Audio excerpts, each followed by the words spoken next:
Коронавирусқа қарсы республикалық ыкчам штабтын бүгүнкү 25 февралдагы маалыматына караганда кечетен бери Кыргызстанда бул илдеттен 3 адам каза болду. Көз жумган бейтаптардын бири Ысык көл облусунун, экинчиси Бишкек шаарынын тургундары болчу. Жалпысынан өлкөдө коронавирустан каза болгондор 1463 адамга жетти. Соңку 1 сутка ичинде вирустагы 66 адамдан табылды. Алардын эң көбү Бишкек шаарында жана Чүй облусунда. Ошентип өлкөдө ооруп жыккандардын жалпы саны 86.091 кишиге жетти. Бир күндө 68 адам айыгып чыкты. Азыр ооруканада 358 адам жатат. Дагы 28 бейтап үйдөн дарыланууда. Коронавирус жуккан медицина кызматкерлеринин жалпы саны 4203 адамга жетти. Алардын 4166сы айыгып чыкты. Кыргызстанда 2020 жылдын март айынын этегинде башталган эпидемия июль айында курчу көп киши каза болгон. Сентябрдын башында каза болгондор катталбай калган. Оорунун экинчи толкуну октябрда башталган.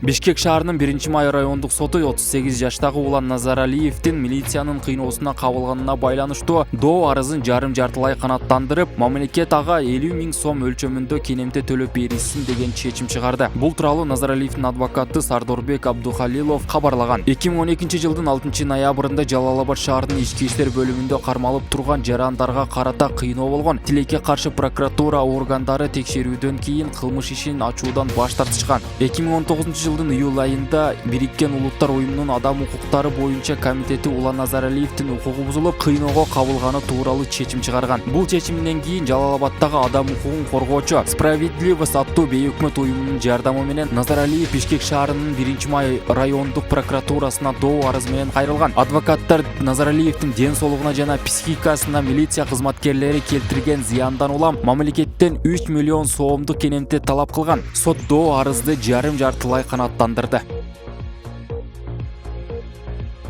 Мамлекеттик бажы кызматынын мурдагы төрага орун басары Райымбек Матраимов ооруканага жаткырылганын айрым басылмалар кабарлоодо. Анын агасы Жогорку Кеңештин депутаты Искендер Матраимов азыркы тапта бир тууганынын абалын өзү да биле албай жатканын Азаттыкка айтты. Мен эртең менен Ошко келген элем. Кечээ инимден кабар алгам. Кан басымы көтөрүлүп, кыйналып жатканын адвокаттар айтышты. Азыр эми колумда телефону жок. Абалы кандай экенин, кайда экенин билбеймин, деди Искендер Матраимов. 22 февралда кыйноолорду алдын алуу боюнча улуттук борбордун өкүлдөрү Матраимов жаткан УКМКнын убактылуу кармоочу жайына кирип, ден соолугу менен таанышкан. Матраимовдун кан басымы жогорулап кеткени айтылып, убактылуу кармоочу жайдын дарыгерлери биринчи жардам берип жатканы маалым болгон. Мамлекеттик бажы кызматынын төрагасынын мурдагы орун басары Райымбек Матраимов 18 февралда УКМКга сурак бергенден кийин экинчи жолу камалган. Ал кылмыштуу кирешелерди адалдаштырууга байланыштуу айыпталууда.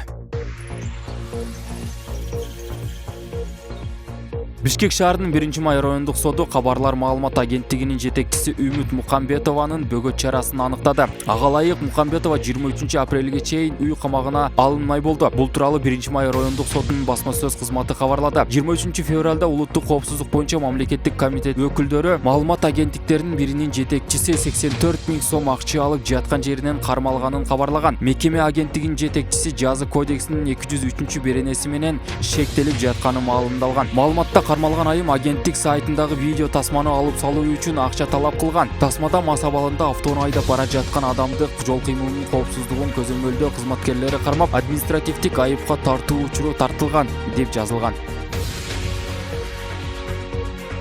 Москвада өтүп жаткан президент Садыр Жапаровдун иш сапарынын алкагында Орусиянын президенти Владимир Путин менен жолукту. Жолугушууда эки өлкө ортосунда кызматташтык талкууланып, Садыр Жапаров орус лидерине алгачкы иш сапары Москвадан башталып жатканына кубанычта экенин билдирди. Жана Путинди Кыргызстанга расмий сапар менен келип кетүүгө чакырды. Путин ага ыраазычылык билдирип, биздин эки тараптуу кызматташтыктын дагы бир маанилүү өңүтүн баса белгилегим келет. Силердин өлкө орус тилинин макамын мамлекеттик тил катары сактап калганыңар биз үчүн да, силер үчүн да өтө маанилүү. Айрыкча кыргызстандыктар үчүн Орусияда иш табууга бул жакшы мүмкүнчүлүк болуп, кошумча сынактарга киришпейт. Айрыкча сиздин бул маселеге карата мамилеңиз биз үчүн өтө маанилүү. Биз кыргызстандыктар орус тилин терең өздөштүрүүсү үчүн мүмкүнчүлүктөрдү түзөбүз. Буга байланыштуу атайын пландарыбыз бар, деди. Эскерсек, Садыр Жапаров 24-25 февралда алгачкы чет элдик иш сапарын Орусиядан баштаган.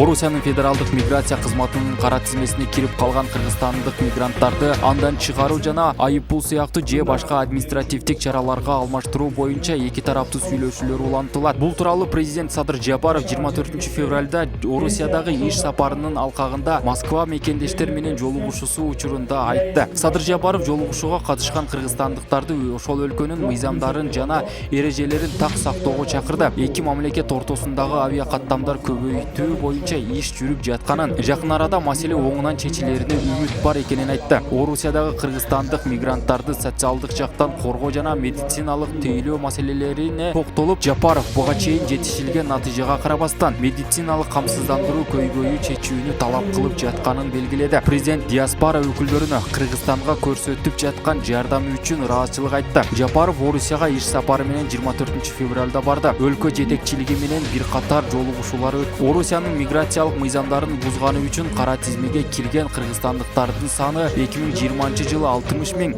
2017-жылы 100 миң адам болчу. Мындан ары муниципалдык менчикте турган объектилер жарандарга ачык көрсөтүлүп турат. Бул мүмкүнчүлүк Ош жана Жалал-Абад мэриясы Интербилим коомдук бирикмеси менен ишке ашырды. Долбоордун максаты муниципалдык жерлерди инвентаризациялоо жана муниципалдык жерлер жөнүндө муниципалдык менчик объектилерди башкаруу процессинде ачыктыкты киргизүү болуп саналат. Программанын жардамында мэриянын менчигиндеги жерлердин дареге кайсыл максатта колдонулуп жатканын, ижарага же бош турганы боюнча толук маалымат ала алышат. Кыргызстанда азырынча өздөрүнүн маалыматтарын ачыктаган эки шаар биринчилерден болгон. Биринчилерден болуп эки мэрия болуп атат, Ош шаары жана Жалал-Абад шаары. Бул биринчи этап, ижарага берилген муниципалдык объектилерди гана чыгарып атабыз. Экинчи этап бул бүт муниципалдык объектилерди чыгарууга мүмкүнчүлүк болот. Аны дагы тыңдап турабыз. Анан экинчиси бул ошол коомдук угуулар. Эгерде эсиңиздерде болсо, Ош шаарында коомдук угуу бюджет айланасында эле өтчү эле. Анан кийин бул ирет ошол коомдук угууга дагы муниципалдык жерлерди ачыктоо боюнча коомдук угууну өткөзүүнү чечтик. Жарандар ошо кеңири келип маалымат алып, суроолор болсо суроо бергени мүмкүнчүлүк болуш үчүн. Орусия Кыргызстанга гуманитардык жардам катары 100 миң ПЦР тест берди. Бул тууралуу Саламаттык сактоо жана социалдык өнүктүрүү министрлиги билдирди. Маалыматка ылайык 2021-жылдын 24-февралында Кыргызстандын президенти Садыр Жапаровдун Орусияга болгон иш сапарынын алкагында жана Кыргызстандын Саламаттык сактоо жана социалдык өнүгүү министри Алымкадыр Бейшеналиевдин Роспотребнадзордун жетекчиси Анна Попова менен болгон жолугушуунун жыйынтыгынын негизинде кыргыз тарапка гуманитардык жардам катары COVID-19 оорусунун аныктоого 100 миң ПЦР тест берүүнү чечти. Гуманитардык жүк борбордук илимий изилдөө институту тарабынан Кыргызстандын Орусиядагы элчилигине тапшырылды. Жүк Кыргызстанга бүгүн 25-февралда жөнөтүлөт.